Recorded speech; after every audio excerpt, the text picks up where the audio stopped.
का जड़ कर्म चेतन बंधकारु कर्म के अवसान का कह कर स्वरूप यथार्थ जग का जो किया उपकार है उसके लिए जिन वाणी माँ को वंदना शत बार है वंदना शत बार है वंदना शत बार है।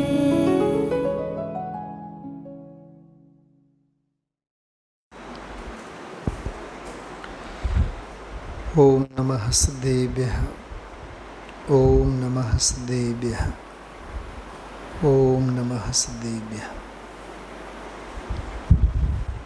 आत्म बने परमात्मा हो शांति सारे देश में है देश ना सर्वो दय महावीर के संदेश में महावीर के संदेश में।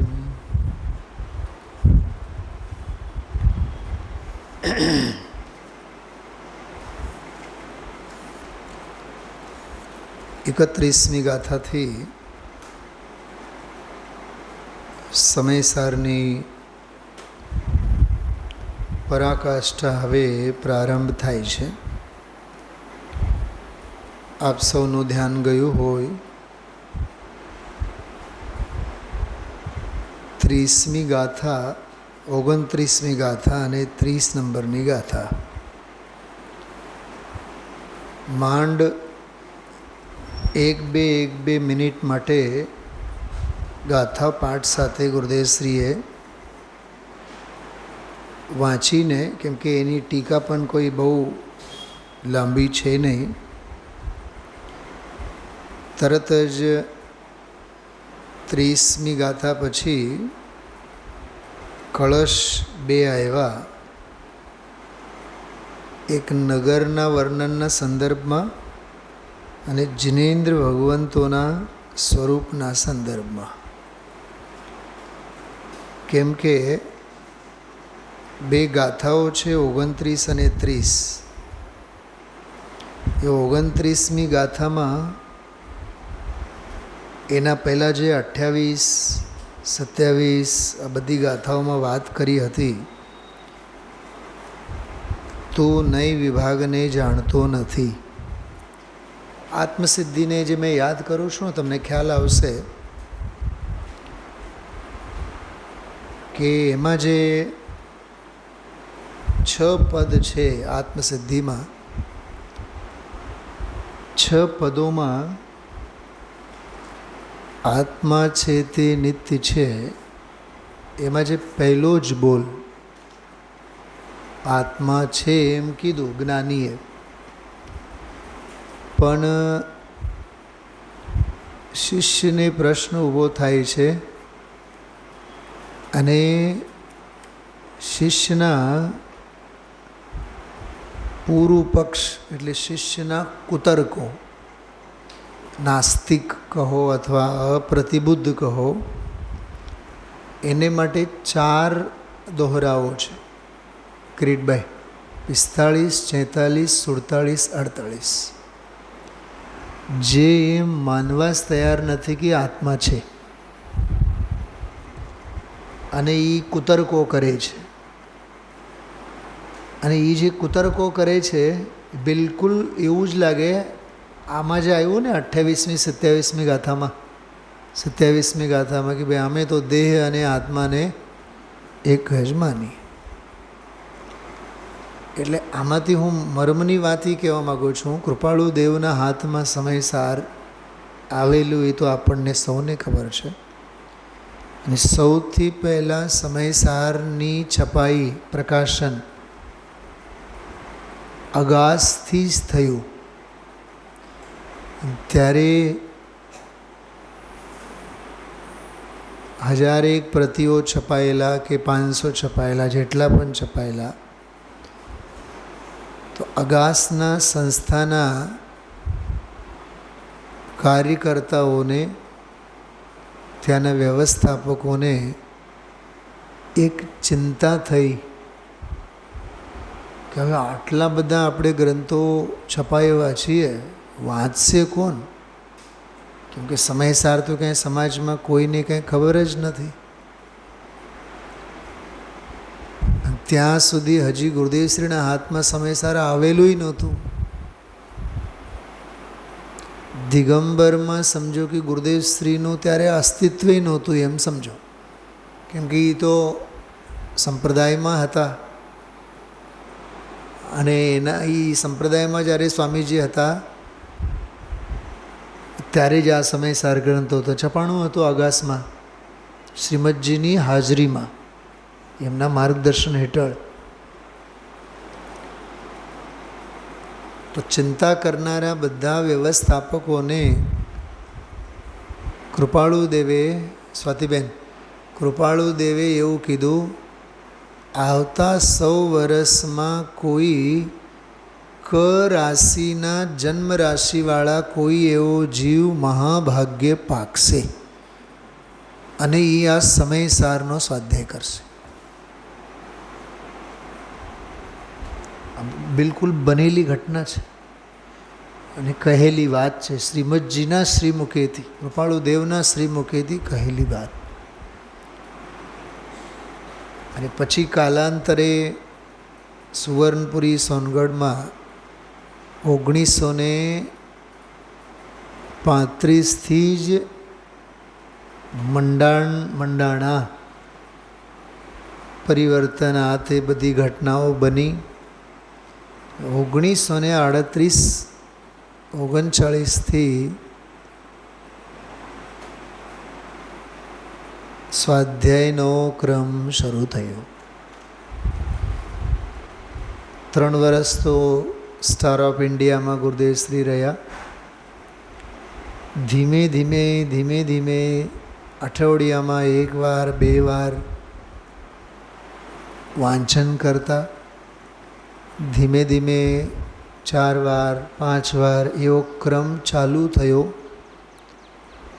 પછી એમના ભાભીશ્રીના કહેવાથી 2 ટાઈમ સ્વાધ્યાયનો ક્રમ ચાલુ કર્યો. સ્ટાર ઓફ ઇન્ડિયામાં જે પરિવર્તનની જગ્યા છે ને, ત્યાં એક શિલાલેખ છે. ત્યાં એમના ભાભીનો નામનો ઉલ્લેખ છે. એમની પ્રેરણાથી 2 વખત સ્વાધ્યાયનો ક્રમ શરૂ થયો. ધીમે ધીમે લોકોનું આવાગમન શરૂ થયું સોનગઢ. એકલા દોકલા આવતા પહેલાં તો, પછી ધીમે ધીમે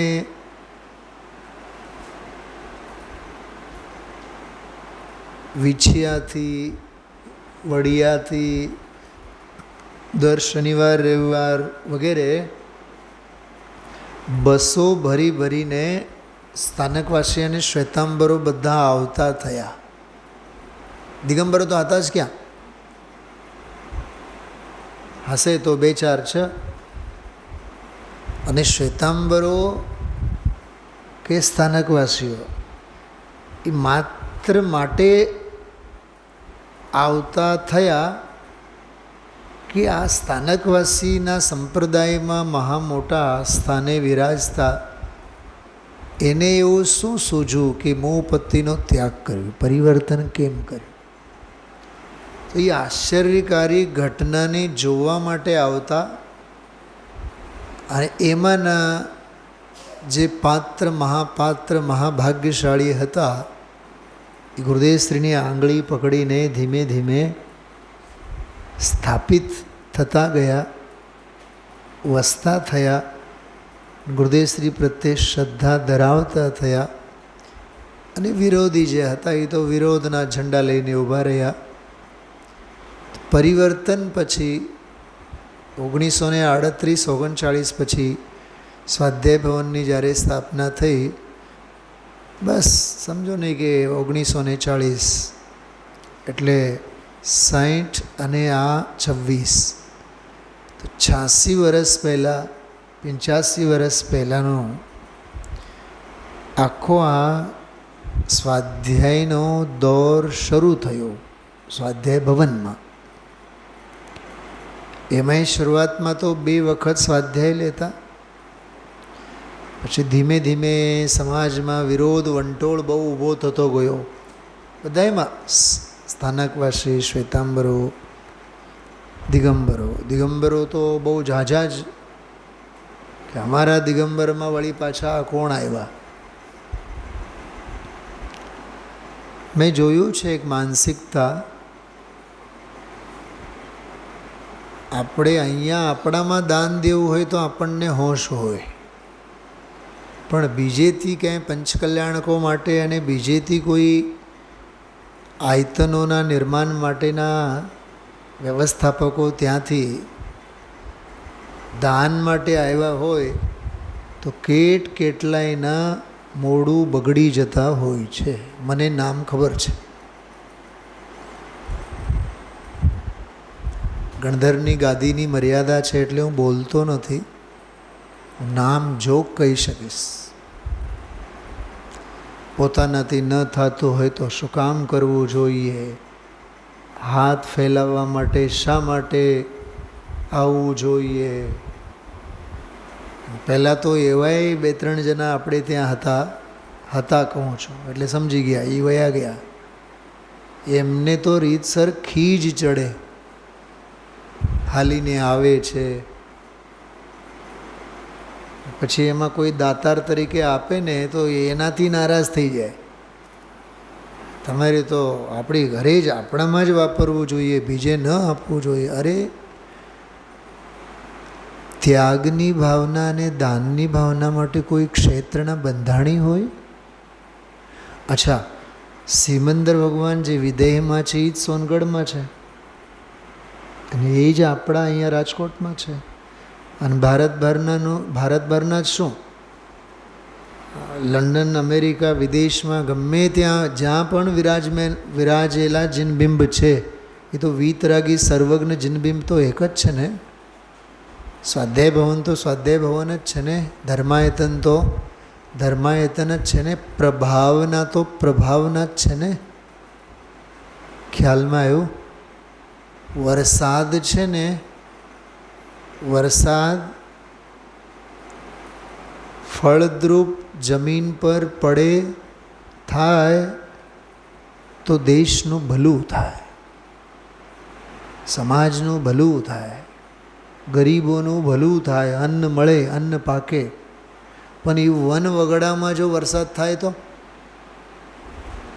બોલો, વન વગડામાં વરસાદ થાય એ બધું તો એળે જ જાય છે ને, જમીનમાં ક્યાં ઉતરે છે. અને એ ફળદ્રુપ જમીનમાં પડે તો જમીનની અંદર તો ઉતરે. તો જ્યાં દાનની અર્થ સહયોગની જરૂરત છે, આવશ્યકતા છે, એક વેદી માટે, એક ભગવાન માટે જ્યાં જીવો તલસતા હોય છે. કેતનભાઈ આગળ આવો, સમજાય છે? તો એક દાનની બાબતમાં પણ ક્ષેત્રના બંધાણી નહીં હોવું. એ તો મારે એક સહેજ બીજો એક ટ્રેક વિષયનો આવ્યો એટલે મારાથી સહેજ કહેવાઈ ગયો. પણ ઓલા સમય સારો છપાણા કૃપાળુ દેવે આવી ભવિષ્યવાણી કરી. ધીમે ધીમે ધીમે ગુરુદેવશ્રી વ્યાખ્યાનોમાં સહેજે જ વિદેહ ક્ષેત્ર અંગે, આચાર્ય કુંદકુંદ દેવના વિદેહ ગમન અંગે, સિમંદર ભગવાન સાક્ષાત વિરાજેલા છે આમ કરીને આવી એક મુદ્રા છે ને ગુરુદેવશ્રીને, આવી જે મુદ્રા છે ને તમે જોયું હોય ધ્યાનથી, ઘણી પાછળ છે. હા, આ જે મુદ્રા છે ને એ ઓલી મુદ્રા છે. હા, એ આ મુદ્રા છે ને એ આ જ મુદ્રા છે જેની હું વાત કરું છું. કે સહેજે ગુરુદેવશ્રીએ વિદેહ ક્ષેત્રને, સિમંદર ભગવાનને, સાક્ષાત વિદેહમાં કુંદ પધારેલ પ્રસંગને ચક્રવર્તી કુંદકુંદ આચાર્યની કાયા અંગે, એલચી જેવડી કાયા અંગે પૂછે છે. અને આ તે બધી ઘટના જે સમોસરણ સ્તુતિમાં છે, એ બધી ઘટના જે જ્યારે બોલે છે ને ત્યારે આટલા બધા ભાવુક થઈ, ભક્તિભાવ સભર થઈને સિમંદર ભગવાનની અભેદ ભાવે, અનંત અનુરાગ ભાવે ઉછળતી ભક્તિની મુદ્રા છે આ ગુરુદેવશ્રીની. એટલે વારંવાર ગુરુદેવશ્રી વ્યાખ્યાનોમાં એ પ્રસંગોને વાગોળતા થયા. તો એમાંથી પૂજ બહેનશ્રીને વિકલ્પો આવ્યા કે જ્યારે સિમંદર ભગવાનને આટલો બધો ગુરુદેવશ્રી સ્મરણ કરે છે તો આપણે એક સિમંદર ભગવંતોની પધરામણી અને ભવ્ય જીન મંદિર સોનગઢમાં થવું જોઈએ. સૌથી પહેલાં જીન મંદિર અંગેના વિકલ્પ અને વિચાર પૂજ બહેનશ્રીને. ભક્તિ તો ગુરુદેવશ્રીને ઉછળતી જ, મંદિર નહીં હોવા છતાં. ગજબ છે. મંદિર નહોતું ત્યારે પણ પૂજા અને ભક્તિ તો ગુરુદેવશ્રીએ ચાલુ જ કરી દીધી હતી. મંદિર તો પછી બન્યું. પછી સ્વાધ્યાય ભવનમાં જે લોકો બધા ટોળાને ટોળા વળતા થયા અને પછી ઓલા જે 500 ગ્રંથો છપાણા હતા એમનો ભાગ્ય જાગ્યો. પછી આગાસ પત્ર મોકલવામાં આવ્યો કે તમારી પાસે જેટલા જે સમયસાર ગ્રંથો છે છપાયેલા, ખબર પડી ને ત્યાંથી છપાણા છે, એ બધા જ ગ્રંથો અમારે માટે આપ મોકલી આપજો. થપ્પીને થપ્પી ત્યાં બધી સમયસાર ગ્રંથોની રાખી મૂકવામાં આવેલી હતી.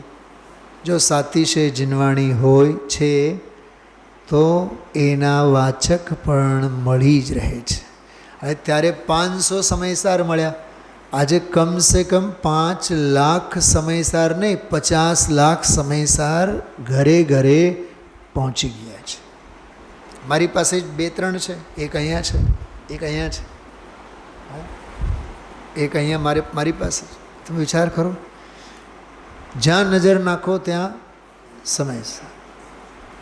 સોનગઢની પછી ભીંતો પણ સમયસાર બોલે છે. પરમાગમ મંદિરના ભીંતો પણ બધા પરમાગમના ઉદ્ઘોષ કરે છે. તો જળમાંથી પણ સમયસારના ઉદ્ઘોષ, તો ચૈતન્યના રોમ રોમમાંથી સમયસારના ઉદ્ઘોષ કેમ નહીં? ભવ્ય જીવોના ભાગ્યશાળી જીવોના જીવેથી સમયસાર કેમ નહીં? જો નથી સમયસાર નીકળતો એના જેવા કમનસીબ અને દુર્ભાગ્યશાળી કોઈ નથી. આ મેં થોડીક 17 મિનિટ વાત માટે કરી કે કોઈ પ્રવચન 535 વાર, કોઈ પ્રવચન 576 વાર, કોઈ વાર 450, 350.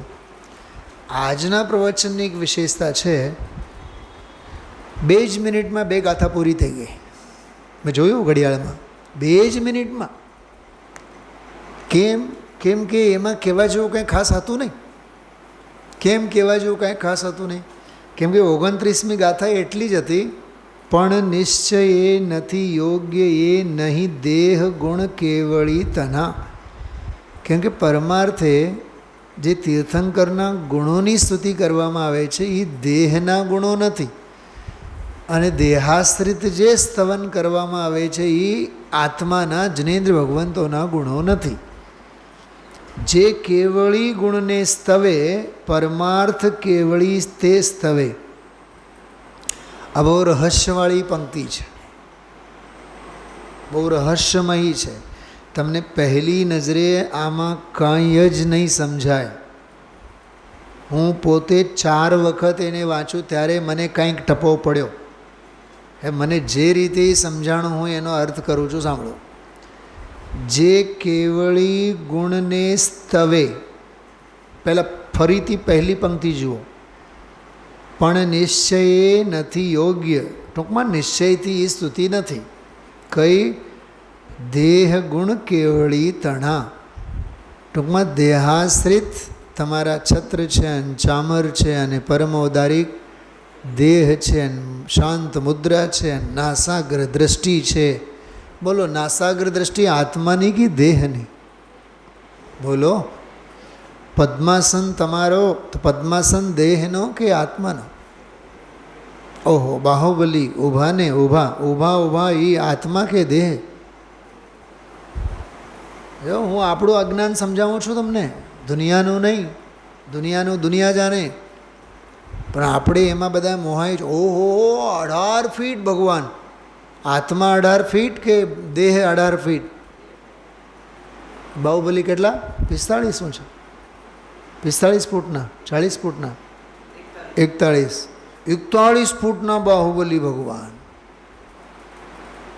પછી ખબર પડી કે ઓલા તો 51-52 છે, એટલે એનાથી આપણે ઊંચું ન કરાય, એટલે 41 છે. અરે આપણો હાલે તો 141 કરી નાખીએ. શું કહેવા માગું છું? જો હુજે તો ગુરુદેવશ્રીએ તો નંદીશ્વર અને બાહુબલી વગેરેની રચના માટે સખ્ત ના પાડી હતી. ગુરુદેવશ્રીના સેંકડો પ્રવચનમાં પ્રમાણ છે. જે સંકુલન છે એને હાચવો, વધારવાની કંઈ જરૂર નથી. એવું બોલ્યા છે, મારી પાસે પ્રમાણ છે. જે દિવસે સોનગઢમાં બાહુબલી ભગવાન વિરાજમાન થયા ને ઓલા પહાડ ઉપર, પહેલી વખત તો ફેલ ગયા જ્યારે આપણે ગયા હતા, તો બીજી વખત જ્યારે ઊભા થયા ત્યારે તો ન જઈ શક્યા, તો ગયા નહીં. તો જે દિવસે બાહુબલી ભગવાન વિરાજમાન થયા ને પહાડ ઉપર, તે જ દિવસે રાજકોટના પ્રવચનમાં આ વાત આવી હતી. અને મેં દાંડી પીટીને આ વાત કરી હતી. જો સ્વામીજી શું કહે છે. આ મહાપુરુષને ભૌતિક વિસ્તારમાં રસ નહોતો, અને રસ હોય નહીં. તમે અમારા ભરોસે આ સંકુલન વધારો છો રામજીભાઈ, તમે યાદ રાખજો. ભાઈ બોલતા, ભાઈ તમે યાદ રાખજો, પ્રમુખ છો. અમારા ભરોસે આ સંકુલન વધારતા નહીં. તમારા પપ્પા મને હંમેશા કહેતા, સાહેબ તમે આવ્યા ને, હવે તમારા માટે અમે પાઠશાળા સરસ મજાની બનાવી. કેમ કે હું 97માં આવ્યો, 99માં ઉદ્ઘાટન થયું, નવેસરથી પાઠશાળાની બિલ્ડિંગ થઈ. પણ 25 વખત બોલ્યા છે, સાહેબ આ તમારું ઓફિસ, સાહેબ આ તમારી ખુરશી. મને ચક્રવર્તી યાદ આવે. કોની ખુરશી, કોની જગ્યા, કોના મકાન, હા કોની સત્તા. કહાં ગયે ચક્રી જીન જીતા ભરત ખંડ સારા. કહાં ગયે વે રામ લક્ષ્મણ જીન રાવણ મારા. નહીં રહે વે લોભી કૌરવ જૂજ મરે રન में. વિચાર કરો, एक एक लोभियों गया, निर्लोभियों गया, कौरवों गया, પાંડવો ગયા, બાહુબલી ગયા, ભરત ગયા, બાજનારાય ગયા અને થાળે પાડનારાય ગયા. વૈરાગ્ય વૈરાગ્ય વૈરાગ્ય. એટલે આ થોડોક ઇતિહાસ ગુરુદેવશ્રી અંગે મેં કરી. અને આમાં જે કહે છે કે ભાઈ દેહ અને આત્મા એ વ્યવહારે એક છે એમ કહેવાની વાત છે. એ વ્યવહારની નહીં પદ્ધતિ છે, નિશ્ચય એ નહીં. તો નિશ્ચય એ શું છે? તો કહે છે જે કેવળી ગુણને સ્તવે પરમાર્થ કેવળી તે સ્તવે. કે પરમાર્થથી કેવળીનું સ્તવન. જો ઉપર પાના નંબર 2 ઉપર કેવળીના ગુણોની સ્તુતિ કરે છે, તે પરમાર્થથી કેવળીની સ્તુતિ કરે છે ને? શું બોલ્યા ફરીથી? કેવળીના ગુણોની સ્તુતિ કરે છે, તે પરમાર્થથી કેવળીની સ્તુતિ કરે છે. હવે એક વાત સમજવા માટે તૈયાર છો? આગળ 31મી ગાથા જ્યારે શરૂ થઈ ત્યારે આ વાતને પણ ગુરુદેવશ્રીએ ખોટું ઠરાયું. દેહની સ્તુતિ તો તીર્થંકરની સ્તુતિ નથી જ, પણ તીર્થંકરોના, અરહંતોના, પરમેશ્વરીના ગુણોની સ્તુતિ પણ એ પરમાર્થ સ્તુતિ નથી, એ વ્યવહાર સ્તુતિ છે. તો પરમાર્થ સ્તુતિ શું છે કે એના જેવા ગુણો મારા છે એમ આત્માની સ્તુતિ કરનારો એ પરમાત્માની સ્તુતિ કરે છે. શું કીધું? આત્મસ્તુતિ કરનારો પરમાત્મા સ્તુતિ કરે છે. કેમ કે આત્મસ્તુતિ એ પરમાર્થ છે અને પરમાત્માની સ્તુતિ તે વ્યવહાર છે. આત્મગુણોનો અનુભવ તે અનુભવ છે, પરમાત્માના ગુણોનો અનુભવ તો હોય નહીં. ગુણો પ્રત્યેનો અનુરાગ હોય એને ભક્તિ કહેવાય, એને જીન દર્શન કહેવાય, એને આત્મદર્શન ન કહેવાય. શું કીધું? આત્મદર્શન ધર્મ છે, જીન દર્શન પુણ્ય છે. સૂત્ર યાદ રાખજો. આત્મદર્શન પરમાર્થ છે, જીન દર્શન વ્યવહાર છે. અને આત્મદર્શન જેને હોય એને જ જીન દર્શન હોય. કેમ કે જેને પરમાર્થ હોય, નિશ્ચય હોય, એને જ વ્યવહાર હોય. વીતરાગતા ભૂમિકા પ્રમાણે જેને હોય એને જ ભૂમિકા પ્રમાણે રાગ હોય. ભૂમિકા પ્રમાણે કીધું એટલે સાધકની વાત. પરિપૂર્ણ વીતરાગતા હોય એને અરહંત અને સિદ્ધોને તો કાંઈ હોય નહીં. હા, જો કે 7મે ગુણસ્થાનથી જ આગળ પૂજ્ય અને પૂજક કાંઈ 7મા ગુણસ્થાનમાં, 8મા ગુણસ્થાનમાં શ્રેણીમાં વિરાજેલા કાંઈ નમો અરંતાણમ, નમો સિદ્ધાણમ નહીં બોલે. એ તો શુદ્ધોપયોગ રૂપ પોતાના સ્વરૂપમાં પરમાર્થ સ્તુતિનો ગર્ભ કલ્યાણક ચોથેથી પહેલે, પરમાર્થ સ્તુતિનો જન્મ કલ્યાણક ચોથામાં, દીક્ષા કલ્યાણક અને તપ કલ્યાણક પરમાર્થ સ્તુતિનો 6થી 11મા સુધી, અને પરમાર્થ સ્તુતિની પૂર્ણતા 13મે. સમજાણું? મોક્ષ કલ્યાણક પરમાર્થ સ્તુતિ ગર્ભ કલ્યાણકની પૂર્વ ક્રિયા ચોથીથી પહેલે, ગર્ભ કલ્યાણક ચોથામાં. શેની? પરમાર્થ સ્તુતિની. પરમાર્થ સ્તુતિનો જન્મ ચોથામાં, અને દીક્ષા અને તપ એટલે શુદ્ધિની વૃદ્ધિ એ 5, 6, 7, 8, 9, 10, 11 ઉપશાંત મોહ છે એટલે. અને ક્ષીણ મોહમાં પરમાર્થ સ્તુતિનો મોક્ષ કલ્યાણક ચાલુ થાય, અને 13મો ગુણસ્થાન આવે એટલે પરમાર્થ સ્તુતિનો મોક્ષ કલ્યાણક થઈ જાય. કંઈક સમજાય છે? કંઈક બહુ જુદું મેનુ છે આ. નથી મારે આમાં કલ્યાણકોની વાત કરવી, નથી આમાં પરમાર્થ સ્તુતિની જુદી વાત કરવી, પણ પરમાર્થ સ્તુતિના જે આ લેવલ છે એ ચોથેથી શરૂ થાય છે, જેને માટેની ગાથા આવી 31મી ગાથા. સમજાણો? તો આજે લખ્યું છે ને, જે કેવળી ગુણને સ્તવે, તો આખી દુનિયા સ્તવે છે, તો શું પરમાર્થ સ્તુતિવાળા થઈ ગયા બધા? બોલો. પંચકલ્યાણકોમાં લાખો જીવો હોય, ભગવાન તમે આમ છો, ભગવાન તમે એમ છો, તમારા આવા ગુણો, તમારા આવા ગુણો, પણ એના ગુણોને તો પરમાત્માના ગુણોના કથન કરનારા બધા જ જો પરમાર્થ સ્તુતિવાળા થઈ જાય, નિશ્ચય સ્તુતિવાળા થઈ જાય, એટલે બધા સમય દૃષ્ટિ થઈ ગયા ને.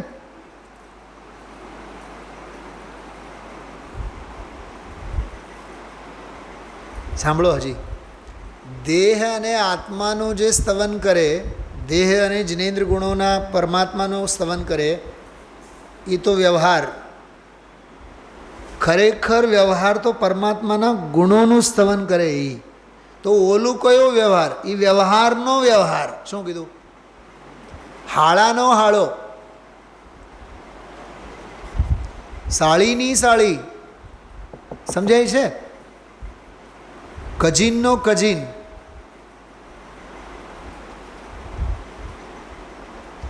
સાસુમાના કજીન સાસુ, દેરનો દેર, એની હારે આપણે શું સંબંધ? પણ એક ઇંગ્લિશનો એક જે શબ્દ છે ને એ આખી દુનિયાને મારી નાખે છે, કજીન. ઘરે કોણ આવ્યા? કજીન આવ્યા. કજીન એટલે 7 સમંદર દૂરના સંબંધ હોય, કોઈ લોહીવાળા સંબંધો ન હોય. પણ આને તો આખી દુનિયાને છાતી સરસો ચાંપીને બેસવાનું છે. મોહ સિવાય કાંઈ નથી, મોહનો ફેલાવો છે. અચ્છા, આ આત્મસિદ્ધિ હાથમાં છે એટલે મને એક વાત યાદ આવી, મેં વચ્ચે ઈશારો પણ કર્યો. તો ઓલો બાહ્ય ક્રિયા તો વ્યવહારનો વ્યવહાર, અંદર ગુણોનું સ્તવન એ વ્યવહાર. અને ખરેખર તો સાંભળો બેન, શૈલાબેન બેઠા છે, કે જિનેન્દ્ર ભગવંતોના ગુણોનો વ્યવહાર એ આગમનો વ્યવહાર, અને આત્માના ગુણોનો સ્તવન, આત્મગુણોનો સ્તવન એ અધ્યાત્મનો વ્યવહાર, અને અભેદ આત્માનો અનુભવ એ અધ્યાત્મનો અધ્યાત્મ. અને ઓલી બાહ્ય ક્રિયા, અમે કલાક બેસીને રાગડાતા ત્યાં, કે અમે 2 કલાકમાં તો શિખરજી પહોંચી ગયા, અમે ડોળી વગર જ ગયા, ચંપલ વગર જ ગયા, પાણી તો પીધું જ નહીં. આ જેટલું જે કંઈ ગણતરી કરો છો ને બહારની, એ તો બિલકુલ દૂરનો વ્યવહારનો વ્યવહાર, માત્ર જડની ક્રિયા. વ્યવહારે નહીં ખરેખર તો એ ઉપચારનો ઉપચાર છે. આલાપ પદ્ધતિમાં આવે છે એ ઉપચારનો ઉપચાર. અસદભૂતે અસદભૂત, ખોટામાં ખોટું, ખોટે ખોટું. એમ ખોટે ખોટું એટલે શું થાય? ખોટું બોલો ને. નહીં, હાવ ખોટે ખોટું. તો હાવ ખોટે ખોટું એટલે અસદભૂત વાળો મહા અસદભૂત. એને માટે મેં ગઈકાલે યાદ કર્યું હતું, બાહ્ય ક્રિયામાં રાચતા, અંતરભેદ ન કાંઈ. ભેદ એટલે રહસ્ય. અંદરનું અધ્યાત્મનું રહસ્ય શું છે એ તો જીવ જાણતું નથી. એટલે આ ગાથામાં 2 મિનિટમાં વાંચીને ગુરુદેવશ્રી પૂરું કર્યું. પછીની એ ગાથા 30મી ગાથા. હવે 30મી ગાથાની તો ટીકા જ નથી. 30મી ગાથાની ટીકા ખબર શું લખ્યું છે નીચે જુઓ, કે ઉપરના અર્થનું કાવ્ય કહે છે એમ ટીકામાં. એમ ટીકા લખેલું છે ખરેખર, પણ એ ગાથા સીધી આપી અને એમાં એટલું જ લખ્યું કે હવે શિષ્યનો પ્રશ્ન છે કે આત્મા તો શરીરનો અધિષ્ઠાતા છે, તેથી શરીરના સ્તવનથી આત્માનું સ્તવન નિશ્ચય કેમ યુક્ત નથી? એવા પ્રશ્નના ઉત્તર રૂપે દૃષ્ટાંત કહે છે. હવે વળી પાછો દૃષ્ટાંત આવ્યો. બોલો આર્ય અને મ્લેચ્છવાળો દૃષ્ટાંત આવ્યો હતો, કેવળી શ્રુત કેવળીનો દૃષ્ટાંત આવ્યો હતો, કમલિનીના પત્રનો દૃષ્ટાંત આવ્યો હતો, બરાબર, ઘડાઓના બધા જુદા જુદા રૂપોનો દૃષ્ટાંત આવ્યો હતો, અબદ્ધ સ્પૃષ્ટ અનન્ય વગેરે, સોનાનો દૃષ્ટાંત આવ્યો હતો, હમણાં છેલ્લે કાર્તસ્વર.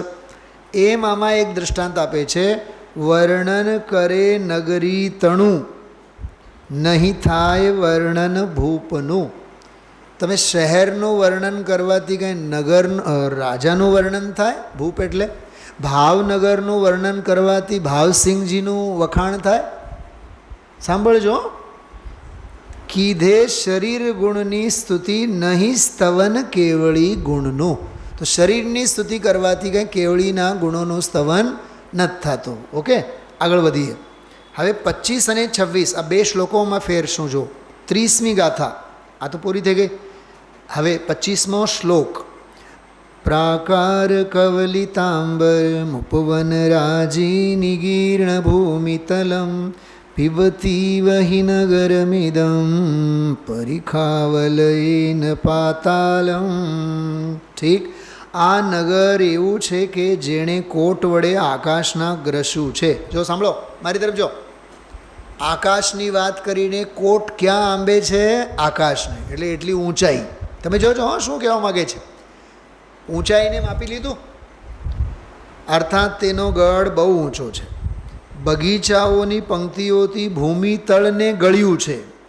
એટલે બગીચાઓ આખી એટલે જમીનને, બરાબર, આવડી મોટી જમીન, એટલે સમજો કે મધ્યલોકને, અર્થાત ચારે તરફ બગીચાઓથી પૃથ્વી ઢંકાઈ ગઈ છે. એટલે ઉપરનું બધું આવી ગયું, વચ્ચેનું બધું આવી ગયું જમીન, અને કોટની ચારે તરફ ખાઈના ઘેરાથી જાણે કે પાતાળને પી રહ્યું છે, એટલે નીચેનું બધું આવી ગયું. અચ્છા, આ કોનું વર્ણન થયું? નગરનું. કોનું થયું? નગરનું. તો ઊંચા ઊંચા કોટ છે જે આકાશને આંબે છે, બગીચાઓ બધી દિશાઓને સ્પર્શે છે, અને ખાઈઓ બહુ મોટી મોટી છે, કિલ્લાની બહાર જે જમીનને તળિયાને સ્પર્શે છે. તો એમાં તો નગરનું વખાણ થયું ને, રાજાનું વખાણ ક્યાં થયું? સમજાણું? આગળ વધીએ. આમ નગરનું વર્ણન કરવા છતાં, ક્યાં વાંચો છો? 5મા નંબરના પાને. આમ નગરનું વર્ણન કરવા છતાં તેનાથી રાજાનું વર્ણન થતું નથી. કારણ કે જોજો, જો કે રાજા તેનો કોણ છે? અધિષ્ઠાતા એટલે સ્વામી. આ અધિષ્ઠાતા શબ્દનો પ્રયોગ પ્રવચનસાર પરિશિષ્ટ નય અધિકારમાં પણ કર્યું છે. અનંત ધર્મોનો અધિષ્ઠાતા આત્મા. અહીંયા કહે છે રાજા તેનો અધિષ્ઠાતા છે. જો કે રાજા તેનો અધિષ્ઠાતા છે, હવે તો પણ કહીને સંસારની અસારતા સમજાવે છે. તો પણ કોટ બાગ ખાઈ આદિવાળો તો રાજા નથી જ. આ દૃષ્ટાંત. હવે સિદ્ધાંત 26મા શ્લોકમાં. નિત્યમ વિકાર સુસ્થિત સર્વાંગમ અપૂર્વ સહજ લાવણ્યમ અક્ષોભમ વ્યસમુદ્રમ જિનેન્દ્ર રૂપમ પરમ જયતિ. આમ નગરનું વર્ણન કરવા છતાં તેનાથી રાજાનું વર્ણન થતું નથી. કારણ કે જો કે રાજા તેનો અધિષ્ઠાતા છે, તો પણ કોટ બાગ ખાઈ આદિવાળો રાજા નથી. તેવી રીતે હવે જો શું સમજાવે છે? શરીરનું સ્તવન કરે. હવે માનશો નહીં તમે લોકો, હું કહેવા જાઉં તો મને પણ બીક લાગે છે, તોય હું કહું છું. ભક્તામર સ્તોત્ર 48 શ્લોકો, એમાં 1, 2, 4, 6 છંદો આંતરિક આત્મિક ગુણોની વાત છે. બાકી બધા તીર્થંકર ભગવંતના શરીર સંબંધી અને બહારના ચમત્કારો અને રોગ મટાડે અને ફલાનો અને આ તે એને એ જ છે. અને તોય ઘણાયનો નિયમ કેવો? રોજ ભક્તામર પાઠ વાંચવાનો. કાં સ્વયંભૂ સ્તોત્ર વાંચો ને, એકી ભાવ સ્તોત્ર વાંચો, કલ્યાણ મંદિર સ્તોત્ર. જો કે કલ્યાણ મંદિર ભક્તામર તો એક જ કેટેગરીના છે, પણ સ્વયંભૂ સ્તોત્ર વાંચો, આપ્તમીમાંસા વાંચો, સ્તુતિ વિદ્યા વાંચો, જેમાં અનેકાંત અને શાદ્વાદ, લઘુ તત્વ સ્ફોટ વાંચો, જેમાં 625 શ્લોકોમાં અદ્ભુત સર્વજ્ઞ ભગવાનના ગુણોનું સ્તવન છે.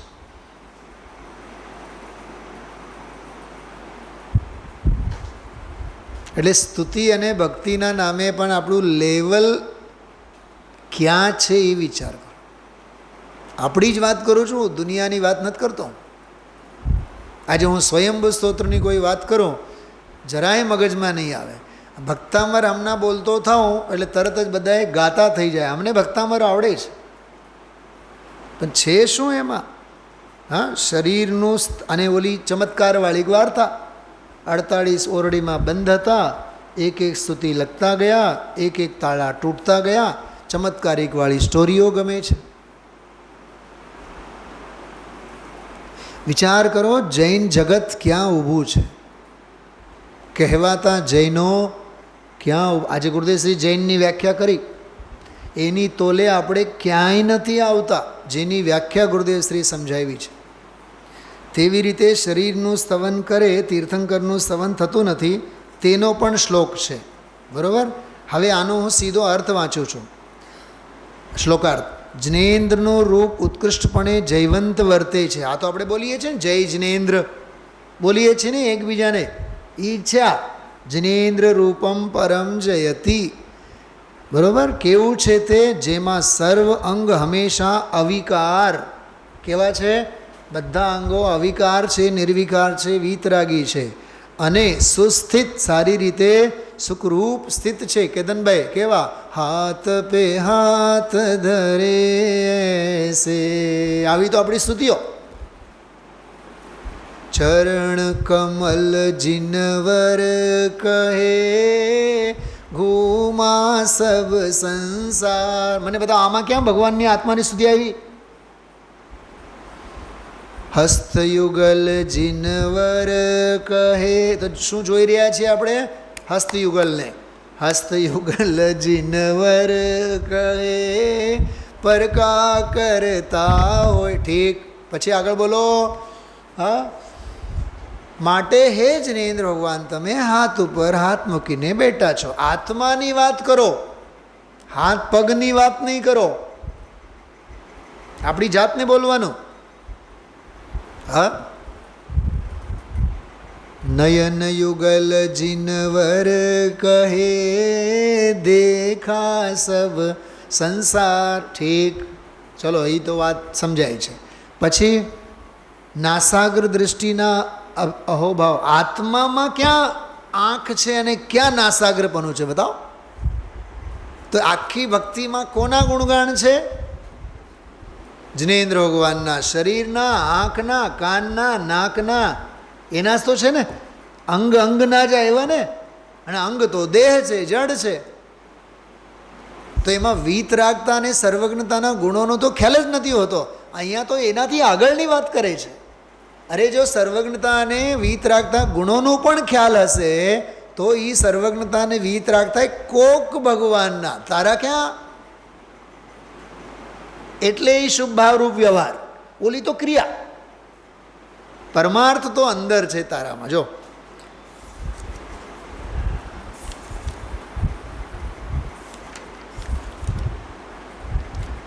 જેમાં સર્વ અંગ હંમેશા અવિકાર અને સુસ્થિત છે, જેમાં અપૂર્વ અને સ્વાભાવિક લાવણ્ય છે. હવે બોલો, લાવણ્ય. લાવણ્ય એટલે સુંદરતા, સોહામણું. ક્યાં એ મુદ્રાની જ વાત ચાલે છે કે આત્માની વાત ચાલે છે? મુદ્રાની જ વાત છે, બરાબર. અર્થાત જે સર્વને પ્રિય લાગે છે. એક વાત પૂછો, સર્વને પ્રિય લાગે જૈન દર્શનમાં એની વ્યવસ્થા છે કે કોઈને ન પ્રિય લાગવું, કોઈને ન અપ્રિય લાગવું? સિદ્ધાંત શું છે? ચાર વાત કરો છો. કોઈ મને પ્રિય નથી, હું કોઈને પ્રિય નથી. રાગ ઉડી ગયો. કોઈ મને અપ્રિય નથી, હું કોઈને અપ્રિય નથી. દ્વેષ બળીને પસંદ થાય. સિદ્ધાંત તો એ છે ને.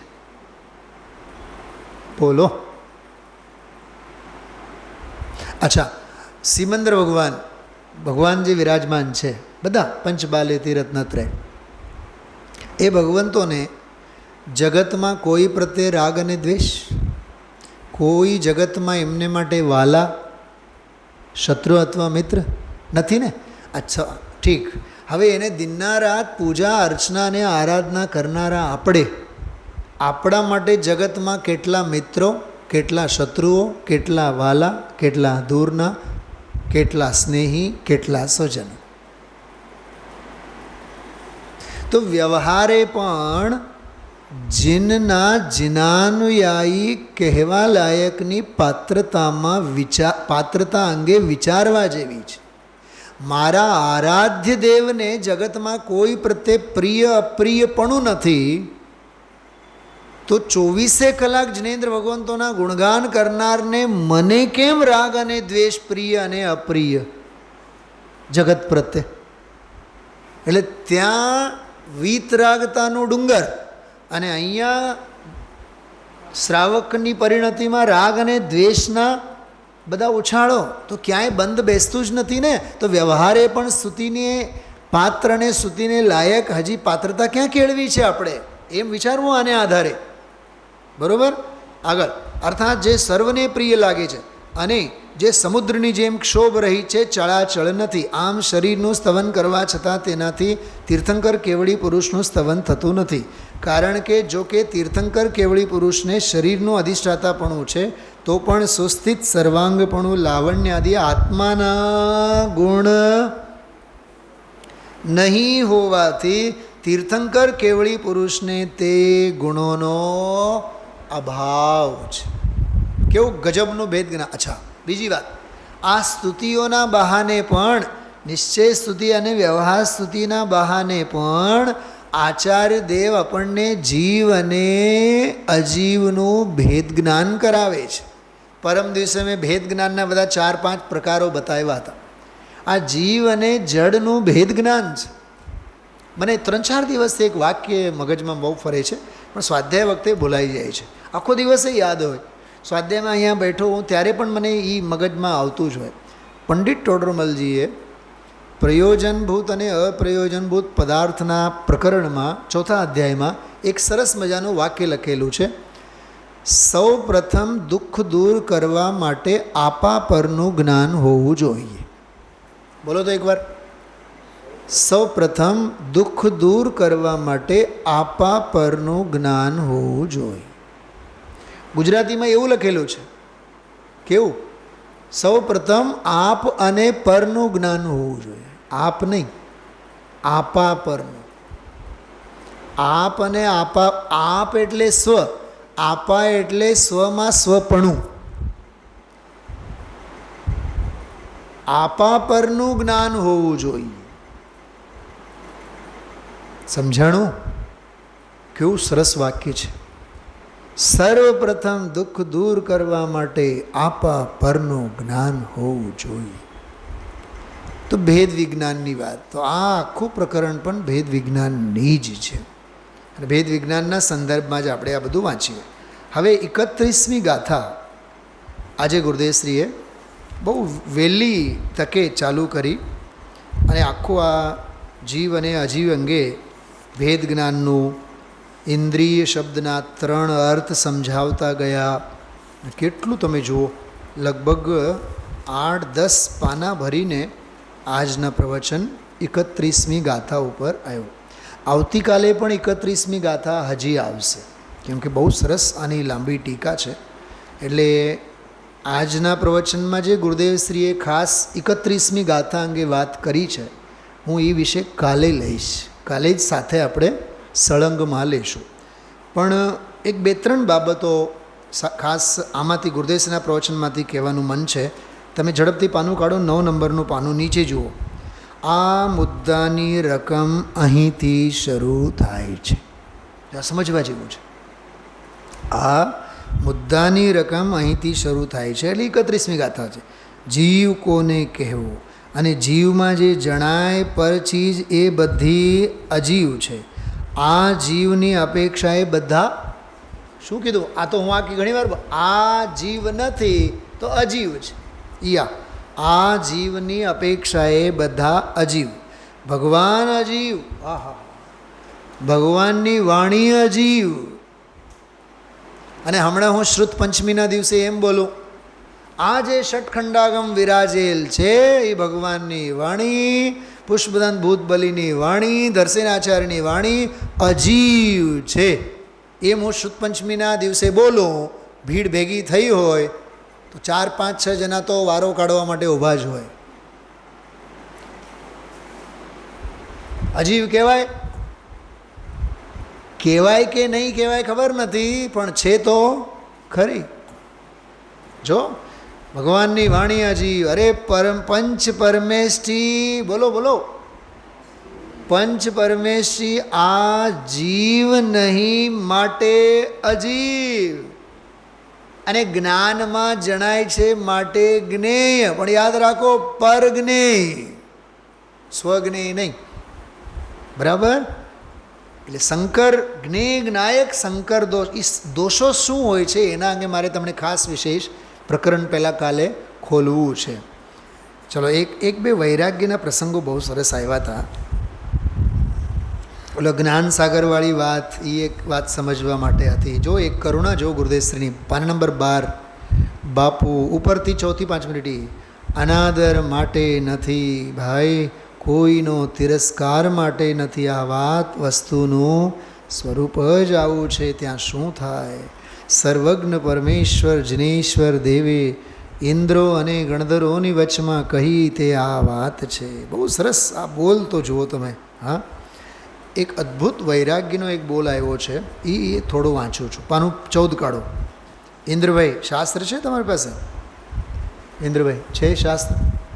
રાજુભાઈ આપો એને. હા, ખોટું બોલો છો. હા, લેવાય નહીં. અચ્છા, ઓકે, મિચ્છામી દુક્કડમ. તમે જોજો. હા, એમાં રાજુભાઈ એને બતાવો. મોટું ફકરો છે ને, સૌથી પહેલાં એ મોટા ફકરામાં બીજી લીટી, નીચેથી બીજી લીટીમાં આ હા હા હા બહુ ઉલટું. એટલે આમાં બિચારા સાધારણ માણસોને શું કીધું? લીના, પુસ્તકમાં ધ્યાન આપ. સાધારણ માણસોને અભ્યાસ ન હોય.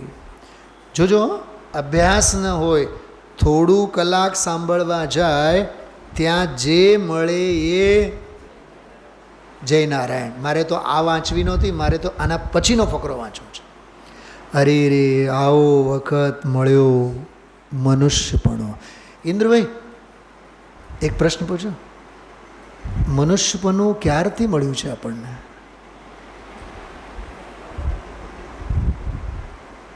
નહીં. એક વાર્તા સાંભળો, આ બધાને ખબર છે, કદાચ તમે સાંભળ્યું હોય. એક નવી નવી પરણેલી દીકરી વ્યાખ્યાનમાં રોજ આવીને બેસે. તો એણે એક વખત ત્યાં જે પંડિતજી હતા એણે પૂછ્યું, ગુરુ મહારાજ, મારો એક પ્રશ્ન છે. મારા સાસુ અને સસરાની ઉંમર કેવડી એ બતાવો, મારી ઉંમર કેવડી એ બતાવો. પંડિતજીએ પૂછ્યું, બેટા તું કેટલા દિવસથી સ્વાધ્યાયમાં આવે છે? કે હું 3 દિવસથી. તારી ઉંમર 3 દિવસની. અચ્છા, તારા સાસુમાં આવે છે? હા, હમણાં જ, બસ ગઈકાલથી, 2 દિવસ થયા. અચ્છા, તો સાસુમાની ઉંમર કેવડી? 2 દિવસની. અને સસરા તો હજી પેદા જ નથી થયા. કેમ કે હવે હું પૂછું છું કેવડી ઉંમર તમારી બતાવો. સમજી ગયા?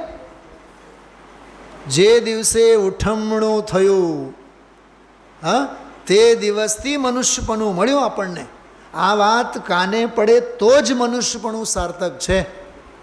હા, નર્તન કો પાય કર ભૂલિયો મતી, બન જા દિગંબર મહાવ્રત યતિ, ભાવનાએ ભાવજી. અરે ભાવના તો ભાવ.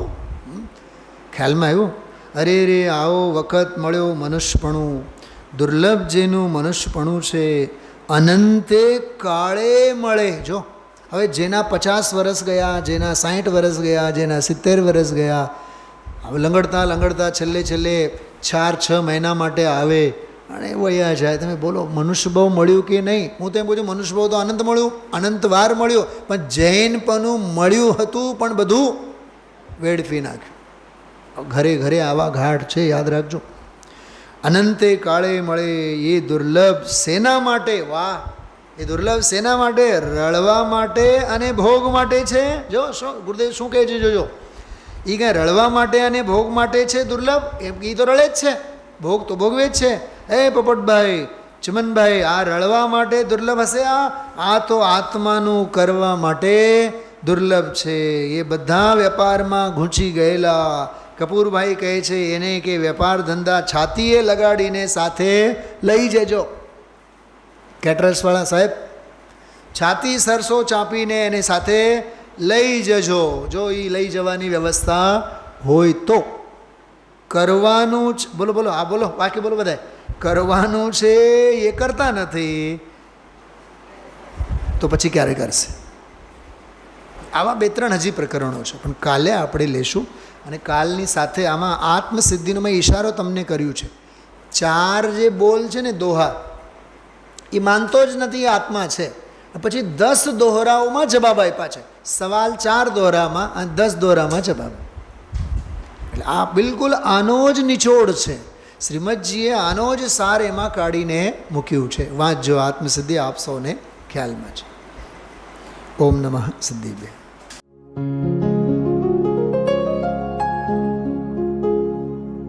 निज निधि निज में बताए, यह अनंत उपकार है उसके लिए जिन वाणी माँ को वंदना शत बार है, वंदना शत बार है, वंदना शत बार है.